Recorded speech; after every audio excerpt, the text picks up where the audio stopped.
Did you ever wonder if medieval women were truly stuck as passive, voiceless figures?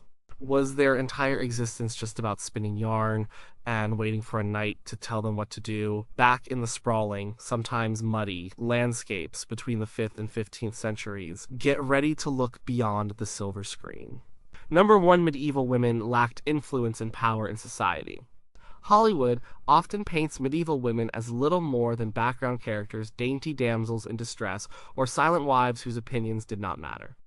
They might swoon at the sight of a dragon, or gaze adoringly at a heroic knight, but their roles in the grand narrative seem minimal, often reduced to the romantic subplot. The idea that women in the Middle Ages were entirely devoid of political clout, economic muscle, or social standing is a recurring theme across many films and television series, showing them as individuals completely reliant on the men around them for their very survival and identity. The screen often portrays a society where women's voices were unheard in public life, their decisions inconsequential, and their sphere of influence limited to the very smallest domestic corners. This portrayal suggests a monolithic experience, where every single woman, from the queen to the peasant, existed in a state of utter powerlessness, with no means to shape their own lives or the world around them. This picture of medieval women as universally powerless is a potent, persistent myth, constantly reinforced by popular entertainment. The historical record tells a much more nuanced and fascinating story, one where women, in various stations of life, wielded significant and sometimes formidable power. Asian queens, for instance, were far from mere trophy wives or passive consorts. They acted as regents for absent husbands or minor sons, effectively ruling kingdoms during times of war, crusade, or sickness. Eleanor of Aquitaine, one of the most powerful and intriguing figures of the High Middle Ages, famously ruled her vast duchy in her own right, marrying first the King of France and then the King of England. She led armies, funded crusades, and shaped political alliances, leaving a lasting legacy across two major European powers. As documented in the Chronica Majora by Matthew Paris, Eleanor's political acumen and influence were undeniable. Blanche of Castile, regent for her son Louis IX of France, skillfully navigated political intrigues, suppressed baronial rebellions, and secured her son's throne, demonstrating an iron will and sharp strategic mind. Her letters and legal decrees, preserved in the French National Archives, reveal her direct involvement in governance. Beyond royalty, aristocratic women held vast estates and managed complex households that functioned as economic and social hubs. A noble woman whose husband was away at war, on pilgrimage, or simply occupied with other duties often took full charge of the family lands, finances, and even local justice.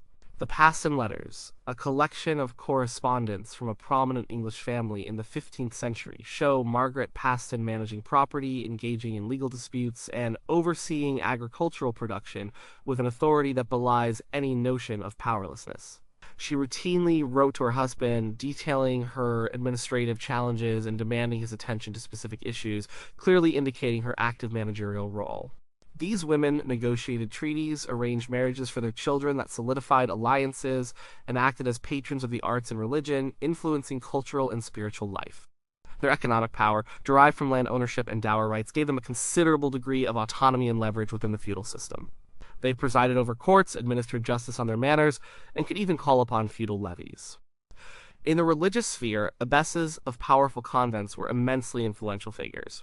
These women were not just spiritual leaders, but also administrators of vast landholdings, employers of numerous lay workers, and significant political players. Abbesses like Hildegard of Bingen, a 12th century German Benedictine abbess, was not only a renowned visionary, composer, philosopher, and medical writer, but also corresponded with popes, emperors, and kings, offering them advice and sometimes sharp criticism. Her theological works and letters, found in collections like the Scivias, illustrate her intellectual authority and the respect she commanded. The abbess of the wealthy Abbey of Chelles in France or the abbess of Shaftesbury in England controlled extensive territories, collected revenues, and sometimes even had a seat in national assemblies. They commanded large communities of nuns, managed complex estates, and often provided education and charity to the wider community, holding sway over both spiritual and temporal matters. Their influence extended beyond the convent walls, shaping regional economies and social welfare. Even in urban environments, women held positions of influence. Guild mistresses, who headed female craft guilds or were prominent members of mixed-gender guilds, regulated trade, set quality standards, and trained apprentices. In cities like Paris and London, women ran successful businesses as brewers, bakers, silk weavers, and mercers, managing employees, negotiating contracts, and accumulating wealth. The records of London's guild halls, such as the Liber Albus or White Book, document numerous instances of women participating in guild governance and commercial life. These independent businesswomen, often widows who inherited their husbands' enterprises, were not just surviving but thriving, contributing significantly to urban economies and wielding considerable social standing within their communities. They engaged in legal proceedings, formed partnerships, and contributed to civic life. These women held economic power that translated directly into social influence, challenging the idea of a monolithic male-dominated public sphere. The idea of medieval women existing solely in the shadows, devoid of agency or voice, is a stark contrast to the dynamic and often powerful roles they truly occupied. Number 2, medieval women's fashion was purely restrictive and uncomfortable, designed to oppress. Hollywood's portrayal of medieval women's clothing often emphasizes its supposed impracticality and discomfort. The actresses are frequently squeezed into impossibly tight bodices, heavy, sweeping gowns that seem to trip over every cobblestone, and elaborate, towering headdresses that look like they could easily topple over with a sudden gust of wind. The cinematic narrative suggests that these garments were designed to restrain women, to make them appear fragile and delicate, preventing them from engaging in any vigorous activity. The emphasis is always on the weight, the layers, the lack of freedom of movement, and the sheer effort it must have taken just to walk in such attire. This visual shorthand reinforces the idea of women as passive, ornamental figures, almost literally bound by their clothing, unable to participate in the active world. It paints a picture of constant discomfort and physical limitation, where fashion served primarily as a tool of oppression rather than a practical or expressive element of daily life. The lingering image is one of women perpetually cinched, veiled, and layered, perpetually uncomfortable. Historical evidence reveals a much more functional and diverse range of clothing styles throughout the Middle Ages, with practicality often taking precedence, especially for working women. While noblewomen certainly wore elaborate garments for formal occasions, even their clothing allowed for a surprising degree of movement. Everyday medieval clothing for most women, particularly those engaged in labor, was designed for ease of movement and durability. Peasant women wore simple tunics or shifts, often made of linen or wool, layered with an overdress or kirtle, all cut loosely enough to allow for field work, cooking, and child-rearing. These garments were not restrictive, they were practical workwear. Illustrations from medieval manuscripts, such as the Tresrich's Heures du Duc de Berry, depict women actively engaged in agricultural tasks, from sowing seeds to harvesting crops, wearing clothing that clearly facilitated such labor. These images show women bending, lifting, and moving freely, their attire adapting to their demanding lives. Even for wealthier women, garments evolved over centuries, reflecting not just aesthetics but also practical considerations and social signaling. The early medieval period saw looser drape styles. As tailoring advanced, more fitted garments appeared, but these were still constructed with movement in mind. The long sleeves of a noblewoman's gown might be voluminous, but the cut of the body could still allow for sitting, walking, and even riding. Their veils and head coverings, common for married women in many parts of Europe, were often symbols of modesty and status, but they were also practical for keeping hair clean and protected from the elements, especially in a world without modern sanitation. These coverings varied widely in style, from simple wimples to more complex, elaborate structures, but their primary function was often less about restriction and more about cultural norms and personal comfort. There was no single, universally oppressive style that dominated the entire medieval period. Sumptuary laws, which dictated what people could wear based on their social status and wealth, existed, but they were often difficult to enforce and varied widely by region and time.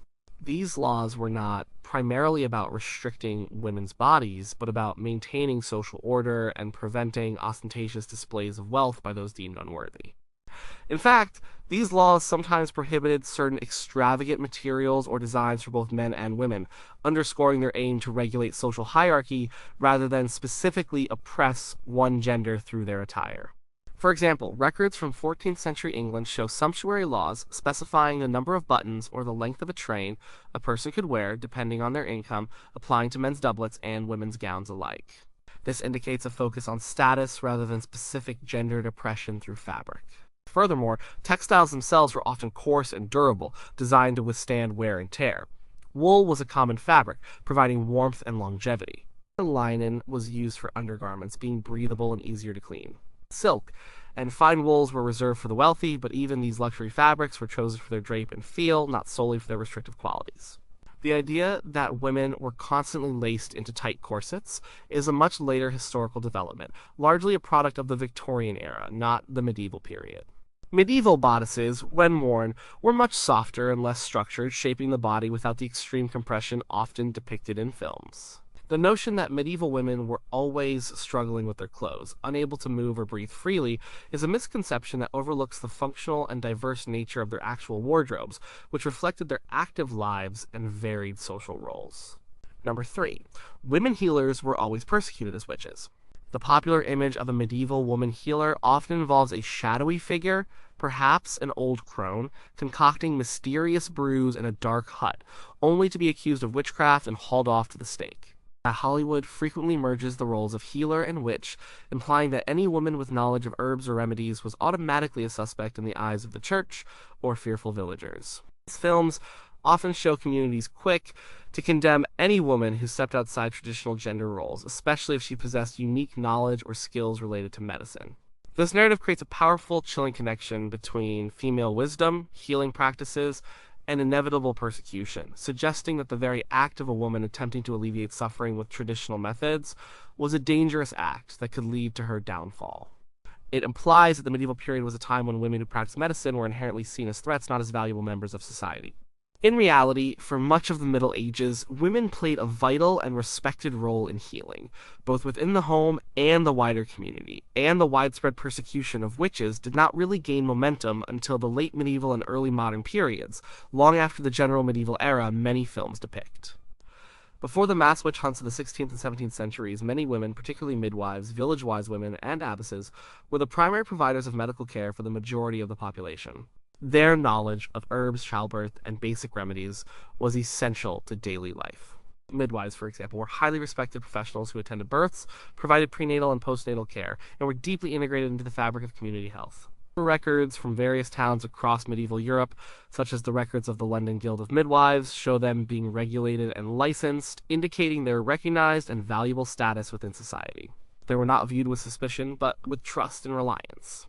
Within convents, women often practiced medicine at a sophisticated level. Nuns sometimes ran infirmaries that served not only their own religious communities, but also the sick from surrounding villages. Their knowledge of herbal medicine, sanitation, and nursing practices was often considerable. Hildegard of Bingen, mentioned earlier, was not only a visionary, but also a keen observer of nature and medicine, documenting her findings in works like Physica and Causae et Curae. These texts describe plant properties, human anatomy, and various remedies, showcasing a rational and systematic approach to healthcare. Her writings demonstrate a deep engagement with empirical observation and traditional knowledge, all within the respected framework of a monastic life. Her work was not seen as dangerous, but as divinely inspired and beneficial. Moreover, many women were involved in the preparation and sale of medicinal compounds, often as apothecaries or herbalists. In urban settings, women ran shops where they sold spices, herbs, and prepared medicines. Legal and commercial documents from cities like Florence and Paris show women engaged in such trades listed as active participants in the economic life of their communities. These women were business owners contributing to public health, not pariahs. They operated openly, serving the community, and their roles were recognized as legitimate. The idea of a universal condemnation of female healers is simply not supported by the diverse and active roles these women played. The dramatic increase in witch trials and persecution began much later, primarily during the Renaissance and Reformation eras, and it was a complex phenomenon driven by religious fervor, social anxieties, and legal developments, not a consistent medieval attitude. While some individuals might have been accused of magic or maleficence in the Middle Ages, these cases were far less frequent and typically fell under different legal categories than the later witch hunts. To project the fear and persecution of the early modern witch trials onto the entire medieval period, especially onto everyday female healers, significantly distorts the historical reality. For centuries, women were the backbone of healthcare, respected for their knowledge and skills, serving their communities as indispensable caregivers and practitioners. Number 4. Medieval women were always forced into loveless marriages with no say. Hollywood loves the dramatic tension of a woman trapped in a marriage against her will, forced into a union for political gain or economic security, often with a much older, unpleasant man. This portrayal suggests that medieval women had absolutely no agency in choosing their partners, their feelings were irrelevant, and their only role was to be a pawn in familial strategies. Films often depict women as objects of exchange, handed over from father to husband with little more than a sigh or a tear. This narrative emphasizes the absence of consent, the prevalence of arranged marriages, and the notion that romantic love was an impossible dream in an era dominated by pragmatic alliances. The implication is that medieval women entered these unions solely out of coercion, with no personal connection or emotional investment ever developing, leading to lives of quiet despair or clandestine affairs.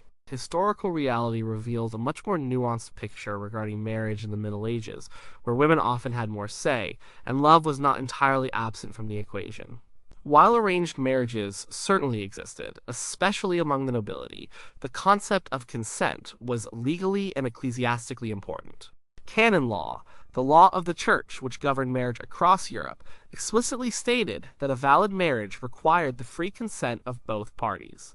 A marriage could be nullified if it was proven that either the man or the woman was coerced. The records from ecclesiastical courts show cases where individuals, including women, petitioned for annulments on the grounds of forced consent. For example, in the court records of York and Canterbury, several cases from the 14th and 15th centuries detail women successfully arguing that their consent was not freely given, leading to the dissolution of their proposed or even established unions. These legal avenues, while sometimes difficult to navigate, provided a crucial mechanism for women to resist unwanted unions. Among the poorer classes, and even sometimes among the gentry, unions were often more informally arranged or even based on personal attraction, although economic considerations always played a role. Marriage was a partnership, often a working one, and compatibility could be just as important as wealth. It was not uncommon for couples to cohabitate or handfast before a formal church wedding, indicating a degree of personal choice and mutual agreement. Research by scholars like Dr. Francis Gies in Women in the Middle Ages points out that while families might suggest or encourage matches, the final decision often rested, at least nominally, with the individuals involved. The concept of love marriages was not invented in the modern era medieval literature, like the romances of Chrétien de Troyes or the poetry of the troubadours, certainly explored themes of courtly love, but also depicted genuine affection within marital bonds. Dowries and jointures were common, but these systems also offered women a degree of financial security and leverage. A dowry, given by the bride's family to the groom, was typically understood to be for the wife's benefit or the couple's joint support. A jointure, or dower, was the property a wife received for her support if she outlived her husband. This dower often gave widows significant property rights and economic independence, allowing them to remain single, remarry someone of their own choosing, or manage their own affairs. This financial security often provided a powerful negotiating tool for women, enabling them to assert their preferences, especially concerning remarriage. Widows, in particular, had considerable freedom to choose their second or third husbands, as they were often considered independent heads of households. The Paston letters frequently mention widows actively seeking new partners who suited their personal and financial needs, showcasing a far cry from complete passivity.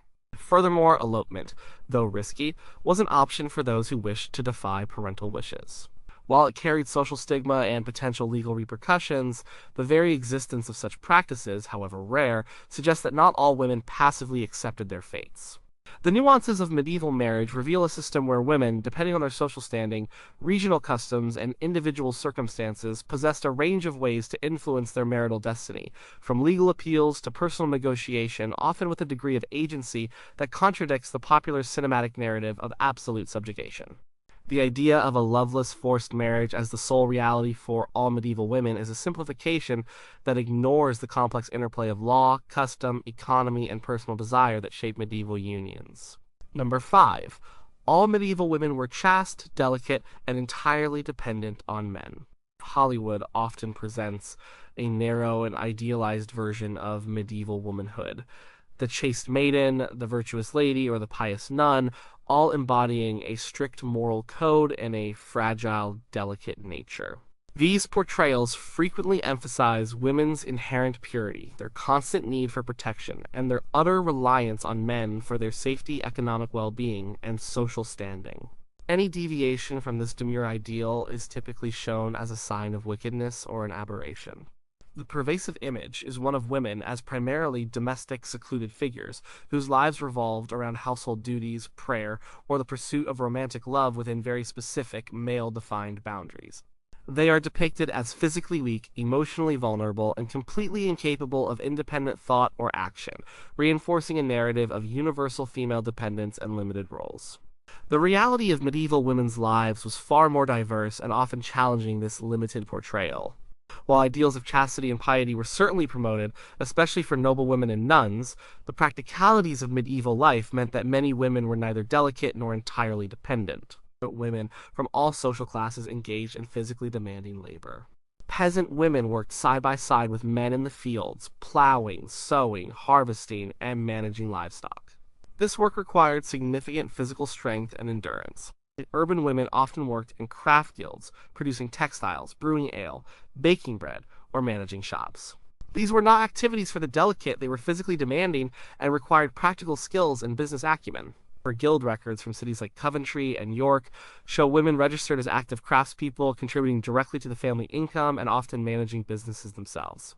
Independent women, particularly widows, often became heads of households and managed businesses, farms, or properties entirely on their own. These women were certainly not dependent, they were self-sufficient, responsible for their own livelihoods and sometimes for the livelihoods of their children or employees. Research by scholars like Judith Bennett in A Medieval Life, Cecilia Pennefader, and The World of English Peasants illustrates the rugged lives of ordinary women who navigated the complexities of rural life, making crucial decisions about land, crops, and household management. These women possessed remarkable resilience and capability, often enduring hardship and making tough choices without male supervision. The legal and economic systems of the time, particularly the dower rights of widows, allowed for a degree of autonomy that contradicts the idea of universal dependence. Furthermore, the idea that all medieval women were chaste and confined to a narrow moral framework ignores the existence of women who lived outside societal norms or who engaged in what was considered illicit behavior. Prostitution, for example, existed in medieval towns, and in some areas, it was even regulated and taxed by urban authorities. Records from cities like London and Avignon detail ordinances governing public brothels, acknowledging the existence of sex workers as a part of urban life. These women, while often marginalized, were not always entirely without agency or economic means, however precarious their situation. Their existence challenges the monolithic view of medieval womanhood as universally pure and pious. Single women, even those who were not widows, also existed in various capacities. Some worked as servants, laborers, or in crafts, accumulating their own wages and living independently. Others joined religious orders, choosing a path of intellectual and spiritual pursuit outside the confines of marriage and domesticity. These women, whether they were independent craftswomen, self-supporting servants, or monastic scholars, represent a spectrum of experiences that defy the simplistic portrayal of universal dependence. The vibrant tapestry of medieval women's lives included strong, resilient, and economically active individuals who made their own way in the world, often through sheer effort and ingenuity, proving that dependency was not their sole defining characteristic. Number 6. Medieval women were confined solely to domestic duties. Many popular depictions of the Middle Ages place women exclusively within the domestic sphere. Films often show women in the kitchen spinning wool, tending to children, or managing a household, implying that their entire existence was confined to the walls of their homes or castles. The outside world, with its markets, fields, workshops, and political dealings, is typically shown as the domain of men. This narrative suggests that women's contributions to society were entirely private and unseen, limited to tasks related to family maintenance and household production. The idea is that medieval women did not work outside the home, did not engage in commerce, and had no role in the broader economy, presenting a very limited and often simplified view of their daily lives and societal contributions. This narrow vision reinforces the myth of women as passive, non-contributing members of society beyond the immediate family unit. Historical evidence overwhelmingly demonstrates that medieval women across all social classes were active and indispensable participants in the economy and public life, often working alongside men or independently. For peasant women, the distinction between domestic and external labor was almost non-existent. They worked in the fields from dawn till dusk, participating in every stage of agricultural production, from plowing and sowing to harvesting and threshing. They also tended gardens, milked cows, raised poultry, and processed food products for storage, all of which were vital to the family's survival and the broader economy. And illustrations in medieval calendars and agricultural manuals, such as the Tequinum Sanitatis, depict women engaged in a vast array of outdoor and physically demanding tasks, making it clear their labor extended far beyond the hearth. In urban areas, women were deeply involved in a wide range of trades and crafts. They were not merely assistants, but often skilled practitioners and business owners in their own right. Women worked as brewers, bakers, silk weavers, embroiderers, dyers, mercers, and innkeepers. They ran taverns and bathhouses, often managing employees and financial accounts. In London, for instance, records from the 14th century showed numerous women listed as independent traders in various guilds, including the pepperers, who dealt in spices, and the drapers, who sold cloth.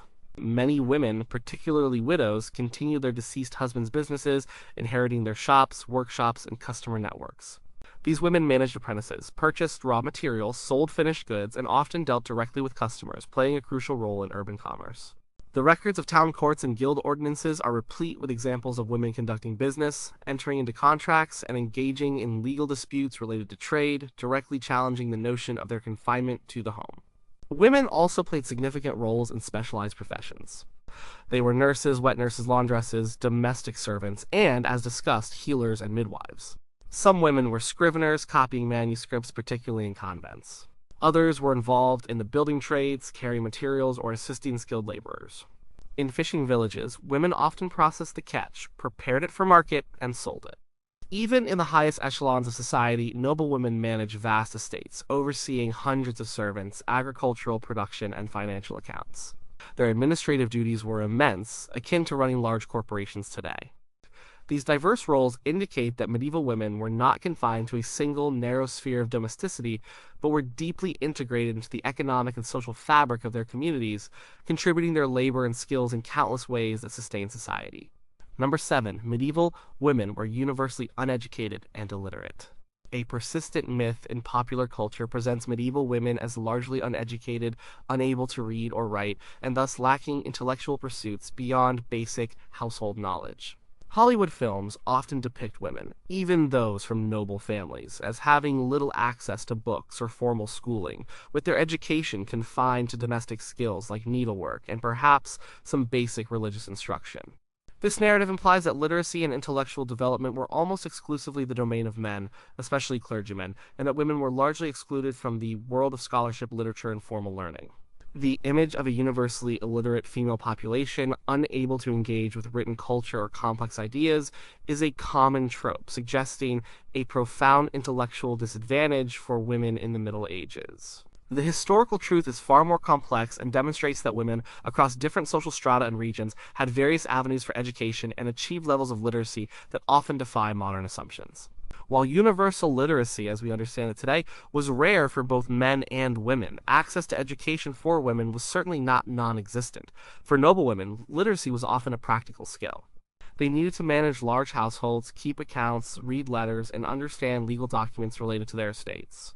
Many received an education that included reading, writing, and sometimes even Latin, particularly if they were destined for marriage alliances or administrative roles.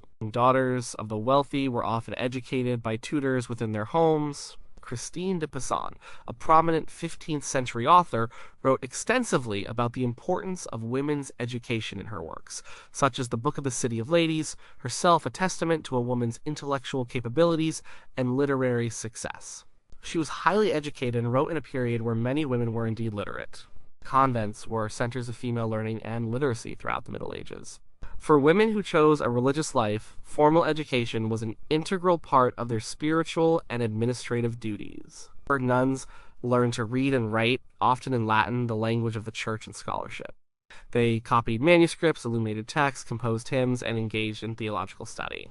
Abbesses, in particular, needed sophisticated administrative skills to manage their vast landholdings and interact with powerful secular and ecclesiastical figures. Ratsvitha of Gandersheim, a 10th century Benedictine canoness, wrote Latin dramas and poetry, showcasing a remarkable level of classical scholarship and literary skill.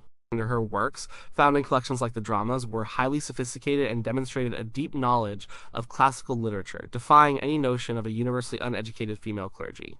In urban areas, particularly among the merchant and artisan classes, a degree of practical literacy was also common for women. Women who ran businesses, such as shopkeepers, innkeepers, or craftswomen, needed to read and write to manage accounts, keep inventories, and correspond with suppliers or customers. Daughters in these families would often learn basic literacy from their parents or through informal apprenticeships within the family business. Records from Italian city-states like Florence indicate that many women were literate enough to sign documents, manage business ledgers, and even participate in legal proceedings. While they might not have had a formal school education in the modern sense, their practical literacy was crucial for their economic activities. Even among peasant women, while formal literacy was rare, they possessed a vast body of knowledge, often passed down orally, encompassing herbal medicine, agricultural practices, household management, and local customs. This knowledge, though not literate, was incredibly valuable and complex, vital for survival and community cohesion. The idea that women were universally illiterate and intellectually limited ignores the diverse educational opportunities available to women, from formal monastic schooling to practical urban literacy, and the intellectual contributions of countless women who shaped medieval culture and society through their words and actions. Number 8. Medieval women had no legal standing or property rights. Hollywood often portrays medieval women as legal nonentities, individuals with no rights, no voice in court, and no control over property. The common cinematic trope is that women were considered property themselves, entirely under the legal guardianship of their fathers, then their husbands, with no independent standing. This narrative suggests that a woman could not own land, inherit wealth, initiate legal proceedings, or defend herself in court, implying a complete absence of legal personhood. The image conveyed is one of total legal subjugation, where women were effectively voiceless and powerless within the judicial system, their lives entirely dictated by male relatives and an unyielding patriarchal legal framework. This simplification paints a picture of extreme legal disadvantage and a complete lack of female agency in the legal sphere. Historical records, however, reveal a much more complex and often surprising reality concerning women's legal rights and property ownership in the Middle Ages. While legal systems varied widely across different regions and centuries, women in many areas possessed significant rights concerning property inheritance and legal participation. In numerous European legal traditions, women could own, inherit, and manage property, often independently of their husbands or male relatives. The concept of dower, where a widow received a portion, typically 1/3, of her deceased husband's property for her lifetime, was widespread. This dower was not merely a subsistence allowance, it was often a substantial amount of land or income, giving widows considerable economic independence and legal standing. Records from English manorial courts and royal courts, for example, frequently show widows actively managing their dower lands, leasing them out, collecting rents, and appearing in court to defend their property rights. Furthermore, single women, including never married women and widows, had full legal capacity in many jurisdictions. They could enter into contracts, buy and sell land, sue and be sued in court, and even act as guardians for their children. In urban areas, many women were legally recognized as feme sole, meaning they could conduct business and enter into contracts independently of a husband, particularly if they were engaged in trade. The legal custom of feme sole was prevalent in commercial centers like London and Paris, allowing married women to engage in commerce as if they were single, giving them substantial economic and legal autonomy within their trade. The plea rolls of London, for instance, contain numerous entries of women suing for debts, defending property claims, and conducting various legal transactions. Even married women, whose legal status was often encompassed by that of their husbands under the doctrine of coverture, in some systems, were not entirely without legal recourse or property rights. While a married woman's property might technically fall under her husband's management, in practice, she often retained significant influence over its use and disposition, especially if it was part of her dowry. In many regions, a husband could not sell or alienate his wife's inherited property without her consent. Legal charters and wills from the period frequently show women involved in land transactions, often signing alongside their husbands or explicitly consenting to sales. Women also appeared in court, both as plaintiffs and defendants. They testified in various legal disputes, from property disagreements to criminal cases. Ecclesiastical courts, which dealt with matters like marriage, wills, and morality, often saw women participating actively as litigants and witnesses. The records of these courts highlight women's voices and their direct engagement with the legal system.